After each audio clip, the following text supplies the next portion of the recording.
Hello everybody, what's going on? Jerome here from Awesome Sauce Films, bringing you guys a little bit of Bloons Tower Defense 5. Today I have for you guys a walkthrough of the daily challenge, and now this is going to be a fairly easy challenge today, so I'll hopefully have it up by the end of the night. That way you guys can grab this challenge, grab some free extra monkey bucks, and we can all go away happy. So now the challenge itself is simple. It's just beat this level on easy mode while only using the towers on the right side, which means you have tack shooter, boomerang, you got yourself bomb tower, glue tower, the monkey ace, you have the monkey apprentice, a banana farm, dartling gun, and pineapples. You don't have spike traps, and you're not allowed to use any special agents at all, but special agents, aren't really necessary, and I would never suggest using them for a daily challenge, because that's kind of wasteful, to be completely honest with you.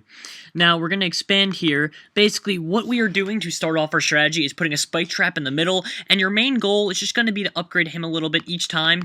He'll be able to take out a lot of your enemies for you, and you want to place him in a spot that allows you to put up to 4 tack shooters in the center there.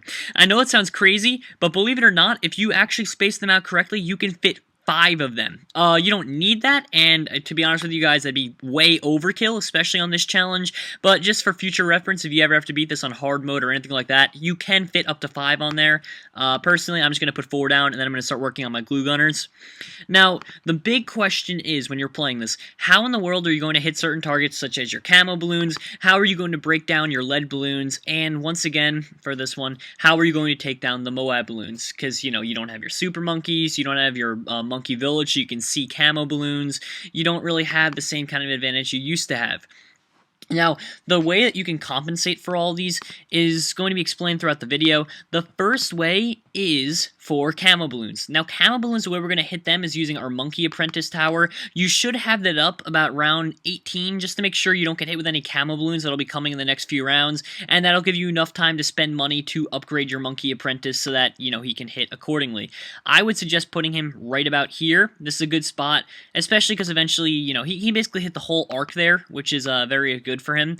The fact that he can hit, let me show you in pineapple terms, up here.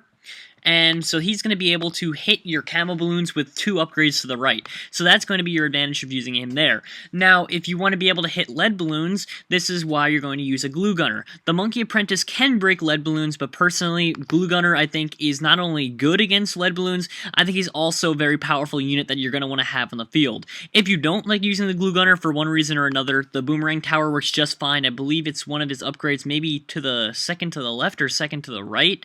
I think it's second to the left that lets you pop lead balloons, so that's another way to get rid of them. And now you're running low on your things that I'm running low on the things that I was talking about for, challenges, and the last one being Moab balloons. Now, how are you going to kill the dreaded Moab balloon? Well, it's actually fairly simple. There are a couple ways. You can either A, upgrade your monkey apprentice 3 to the right, which will be his fireball move, which is about $4,000. I'll show you guys that real quickly. 3,500, as you can tell. That's one way. He'll do extra damage, basically to every single unit, and he'll definitely be oh, I'm sorry about this. I left the Skype little box in the side of the screen. I'm sorry about that if that was overlapping anything. I just moved it. But, your monkey apprentice will be able to basically kill those Moab balloons pretty easily, but if you think that that won't be effective enough and for some reason you don't believe my strategy, I'll show you guys this too. I'll probably just do it for extra security when I have extra money, is build a bomb tower and upgrade it 3 to the right, which will give it its Moab assassin ability. Or sorry, it'll give it its Moab... not Moab Assassin, but I think it's called Moab something, and it basically goes after the Moabs and does extra damage, and then if you want to upgrade it once more again, it becomes the Moab Assassin that I just said, and that'll do extra damage to them. Now, you don't want to neglect these towers in the middle like I just did. A lot of the times you just saw that it looked like they were going to be able to break through the lines, and that's because, well, they kind of can if I don't remember to upgrade my towers, so it's always good to keep upgrading them, but never worry. Your towers right here, your spike traps, will be more than prepared enough to take down any of the targets that are thrown at them. Now, one good upgrade you want to get is to the left on your monkey apprentice. His lightning bolt ability is very powerful, and it's just a really good thing, especially to take down your camo balloons, because you're going to need a strong unit that can take them down, and being the only unit you have on the field that can hit them is the monkey apprentice. You want to make sure that you have him upgraded accordingly. So basically, it's good to get the first upgrade for distance to the right on all of your tack shooters over here. I call them spike traps, I'm sorry, I meant tack shooters. It's best to do that because then he's able to hit around this entire circular arc. And that's the key. When they come down here, they go around here, they try and come around that way, or say they come from here and they go this way, then they try and come around that way. Either way, they have to loop around the arch. So use a unit that can hit them while they go through all the different areas of the arch. That's basically your best way to try and take them out. So you can follow along with that. Now, remember, guys, once again, always upgrade your spike. I'm going to keep calling them spike traps, and I'm sorry about that. Tack sprayers, they're called now, or tack shooters, they start out as, and make sure you're always upgrading them. Now, there are your lead balloons. I forgot to put down the glue gunner, which is no big deal. As you saw, my monkey apprentice was able to take him out. Although, keep in mind that was just barely, so you're better off just getting your glue gunner online.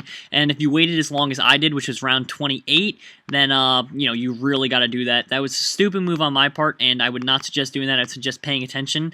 But, there we go. At least our glue gunner, although he's not taking him out yet, at least he's able to do some damage to him. And now that he has that acid ability, he'll be able to dissolve the layers for us.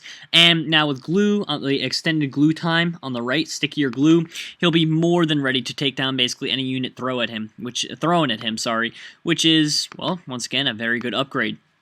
Now, at this point, it's your choice. If you think that you're going to be overwhelmed, you can upgrade your tack shooters a little bit more, or you can just save up real quickly for about 2 to 3 rounds and get yourself the glue splatter, which allows you to hit 6 balloons at once. I would suggest just stalling out. You know what I mean? You're not going to lose, especially if you go through that strategy. But if, once again, you feel like you are, then, of course, be my guest, you can do that.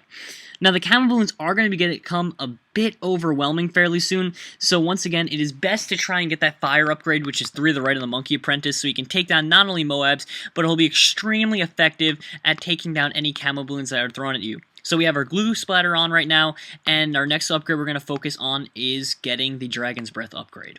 That's what you want to do right now, and that's basically how you can start getting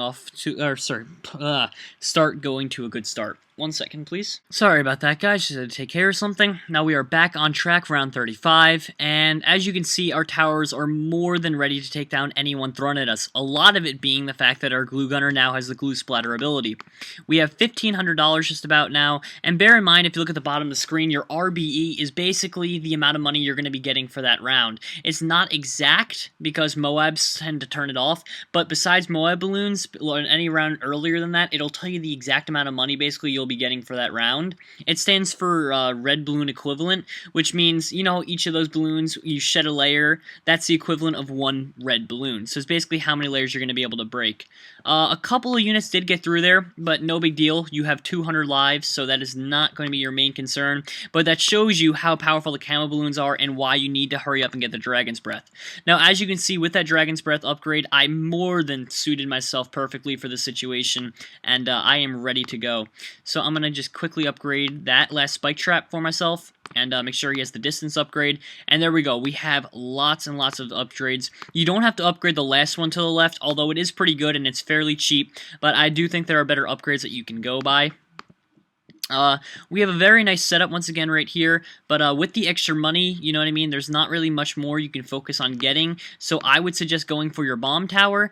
And then, here we go, guys, this is the thing I was telling you guys about. You're going to put the bomb tower on either side you want, and then you're going to upgrade to the right. This is called the Moab Mauler, was what I was talking about earlier, and then Moab Assassins, the 4th upgrade to the right. You can also upgrade right there, and now it does extra damage for you in the meantime, and you are definitely prepared for anything that is thrown at you. You might just want to get the 4th upgrade, because its special ability does 1,000 damage to zombie balloons, and it also just destroys the nearest Moab balloon, so basically, it's amazing. So you want to use that. It'll definitely be worth your while. And notice also that even with the Dragon's Breath upgrade, some of these camo balloons still make it through. So what do? You put yourself down another monkey apprentice, and you prepare for the camo balloons to start coming again. So now you have 2 things hitting camo balloons, and you should be more than prepared to take them out. So we can get another lightning strike on here. Also, it's good just to have them because now we have 2 lightning strikes functioning at the same time, which is Pretty insane if you ask me. And we might not be able to get well, no, we will, because you get about $1,000 per round. This time it's $2,300 per round up until round 50. So you will be getting a lot of money, and you will be able to pay off for another Dragon's Breath upgrade. And overall, it's a very good setup. You do use most of your money, and the strategy definitely will not last you that long if you keep trying to move on to later rounds. But if you just want to finish the daily challenge and use this is definitely a good guide for doing so. So once again, we're just going to wait for the end of this round real quick, and then we'll officially have enough to get Dragon's Breath at the end of this round, or in the middle of it. There we go. So now we have 2 Dragon's Breath, and this is what I was talking about. You ready? Boom, that entire Moab just collapsed. Now, once again, that won't be able to protect if a bunch of them come in, but that's why we also have our Moab Assassin ability, which we actually did not use yet. So bear that in mind, we did pretty good. And look at that, the Monkey Apprentices are pretty much going to town on all those camo balloons. Had we have not built a second Monkey Apprentice, we would have been in a little bit of trouble, but being we did, there's no trouble really to bother ourselves with. So, we have a fairly nice setup here, and I'm stockpiling the money in case I see some area where I could use the extra money. It doesn't seem like I will have any area like that, but one thing I'm going to do for myself is I'm going to build myself another bomb tower. You can just build them right there if you want. And I'm going to get myself another Moab Assassin ability, just so that I'm ready for when they decide to come at me with 2 Moab balloons, because generally around 50 has 2 Moab balloons, one immediately and one in the back, depending on the map. I think on other maps it might be just one of them, but I'm not quite sure how this map plays out, so I'm just going to do that as a failsafe. Now, a couple of balloons are starting to leak through. I wasn't sure if they would leak through all the way. Turns out they didn't, but I put down the pineapples anyway because it can't hurt. And also, get ready. You can prepare yourself for this kind of situation. I would suggest getting the triple glue gunner. That way, basically, every single balloon that comes by here is going to be glued, and from there, they won't make it that far, even if they try and break through your lines. So that's really good. The only thing it can't do with that is kill heart-shaped balloons. A lot of them will get by, and that's going to be a detriment to you. But here we go. You ready? Moab Assassin ability. Bam, that entire Moab is down. Now we finish out the round, and hold on, let's see, there might not be another Moab balloon. There might just be one on this map, which should be very convenient for us, but just in case we have the second one set up, there he is, there was a second one, and bam, done. That is the daily challenge. Really wasn't that bad. I had $5,000 left over that you could easily spend if you think that your situation's getting grim. Anyway, guys, that's all I have for you today. If you guys enjoyed, please remember to leave it a like, and also subscribe if you're new to the channel. I do stuff like this all the time. I play all different Flash players, Minecraft games, you name it, I pretty much do it on my channel. So anyway, thank you all for watching once again, and have a good night.